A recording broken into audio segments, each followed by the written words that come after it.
अपने मायके से कुछ दिन बिताकर ससुराल आती है। आ गई महारानी, आराम फरमा के। अरे तेरी माँ ने कुछ दिया भी है या यूं ही खाली हाथ भेज दिया? माँ ने तो बहुत कहा था माँ जी, मैं ही कुछ लेकर नहीं आई। क्यों? माँ जी आप कैसी बातें कर रही हैं? मेरी शादी को 5 साल हो गए, आखिर मेरे माँ बाप कब तक यूं ही देते रहेंगे? हमारे यहाँ लड़की का खाली हाथ आना अपशगुन होता है। कहते हैं लड़की की माँ बीमार हो जाती है। बस करिए माँ जी, ये सब आप क्या कह रही हैं? जो बड़ों से सुना है वही तो बता रही हूँ। चुपचाप अपनी माँ से 5,000 रुपए मंगवा ले, वरना ऐसे अपशगुन का बुरा परिणाम भुगतना पड़ेगा। नेहा अपनी माँ से अपनी सास के बैंक अकाउंट में 5,000 डलवा देती है। अरे सुन, कल दिवाली है, अपनी माँ से मिठाई के लिए 1,000 रुपया मंगवा ले। अब क्या त्योहार पर तेरे घर से मिठाई भी नहीं आएगी? अरे सुन, कल मेरा जन्मदिन है, अपने घर से 1,000 मंगवा ले। इस बार तो मैं तेरे मायके के झुमके ही पहनूंगी। अरे सुनती है? अरे सुन, कल होली है, अपने भाई से कह के हम सब लोगों के कपड़े खरीदने के लिए पैसे भिजवा दे। कुछ दिनों बाद, अरे सुन, कल करवा चौथ है, करवा चौथ पर तो सास बहू दोनों की साड़ी बहू के मायके से ही आती है, ध्यान है ना? अपनी माँ से कह दे कि 2,000 रुपए भिजवा दे। माँ जी ऐसे रोज रोज? अरे हाँ भाई, अब रीति रिवाज है तो मैं क्या करूं, तभी तो 2,000 ही मांग रही हूँ। कोई सस्ती सी साड़ी ले आऊंगी। भाई तेरा करवा चौथ तभी सफल होगा जब तेरे मायके से पैसे आएंगे। नेहा रोती हुई वहाँ से चली जाती है।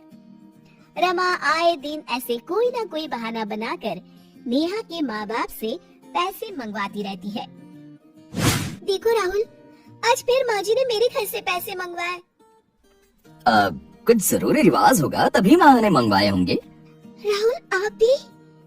अरे ऐसे रीति रिवाज किस काम के कि लड़की के माँ बाप अपनी बेटी भी दे और जिंदगी भर कोई कर्जा भी चुकाते रहे। देखो नेहा, तुम जानो और माँ जाने, मुझे बीच में मत लाओ। मुझे ही कुछ करना पड़ेगा, आखिर मैं अपने घर वालों पर कब तक इन लोगों की मांगों का बोझ डालती रहूंगी। अगली सुबह, माँ जी मेरे भैया को बेटा हुआ था ना, जय? हाँ हाँ, तब से ही देख रही हूँ, तेरी माँ को बड़ा घमंड आ गया है। उफ़ो, वो सब छोड़िए माँ जी, 2 दिन बाद जय का पहला जन्मदिन है। अच्छा, तो हमारे लिए क्या क्या तोहफे आएंगे? हे भगवान, नहीं माँ जी, मेरे मायके में प्रथा है बच्चे के पहले जन्मदिन पर बुआ सोने का झूला लाती है। सोने का झूला? अरे तेरा दिमाग तो ठीक है? अरे एक सोने का झूला खरीदने में तेरे सारे गहने बिक जाएंगे। वो तो है माँ जी, पर वो झूला बुआ की सास की तरफ से होता है। भाई तेरा, भतीजा तेरा, झूला मैं क्यों दूं? रिवाज माँ जी, रिवाज। अगर आपने झूला नहीं दिलवाया तो कुछ ही दिनों में आप भगवान को प्यारी हो जाएंगी। ये कहकर नेहा जोर जोर से रोने का नाटक करती है।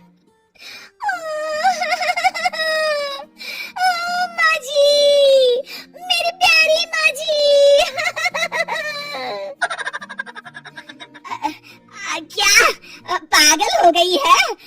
मुझे भरी जवानी में मरवाना चाहती है? नहीं माँ जी, तभी तो कह रही हूँ, आप एक सोने का झूला दे ही दीजिए, जान बची तो लाखों पाए। यहाँ तो जान बचाने के लिए लाखों गंवाने पड़ रहे हैं। सोच लीजिए माँ जी, आपका मन न हो तो रहने दीजिए, मैं दिल पर पत्थर रख के सोच लूंगी, मेरी कोई सास थी ही नहीं। रमा देवी तुरंत बैंक से पैसे निकालकर नेहा को दे देती है। जा, अपने मायके जाके मेरी तरफ से सोने का झूला दिया। अभी तो मेरे पूरे बाल भी सफेद नहीं हुए और मुझे मारने पर तुली है। आप भी ना माँ जी, क्या क्या कहती रहती हैं। ठीक है, मैं आज ही चली जाती हूँ। अरे नेहा, तुम कहाँ जाने की तैयारी कर रही हो? और ये माँ क्यों रो रही है? आज उनका बैंक अकाउंट खाली जो हो गया है। मतलब? तेरे की जाने दो भाई, तुम जानो, तुम्हारी सास जाने। सब रीति रिवाजों का चक्कर है। अरे छोड़िए जी, ये तो मेरे और माँ जी के बीच की बात है। ये लो माँ, मेरी तरफ से जय के लिए कुछ पैसे, आप जो ठीक समझे ले लीजिएगा। अरे नहीं नहीं बेटा, इतने सारे पैसे हम तुझसे नहीं ले सकते। क्यों माँ, आप तो हमेशा ही देती हैं, मुझे तो पहली बार मौका मिला है। नहीं नहीं बेटा, लड़कियों से। बस माँ, आज तक तो तुमने मुझ में और भैया में फर्क नहीं किया, फिर आज क्यों? रख लो माँ, ये तुम्हारे ही दिए हुए पैसे हैं। तभी नेहा का फोन बजता है। नेहा बेटी, इस बार अपने मायके से कुछ मत लाना, अब तेरी शादी को इतने साल हो गए हैं, अब ये सब चक्कर छोड़ देते हैं। अरे पर माँ जी, अब शगुन। अरे गोली मार ये शगुन अपशगुन को, इनके चक्कर में यहाँ दीवाला निकला जा रहा है। ठीक है माँ जी। शिक्षा, हमें दूसरों से उतनी ही उम्मीद करनी चाहिए जितना हम खुद दूसरों के लिए कर सकते हैं।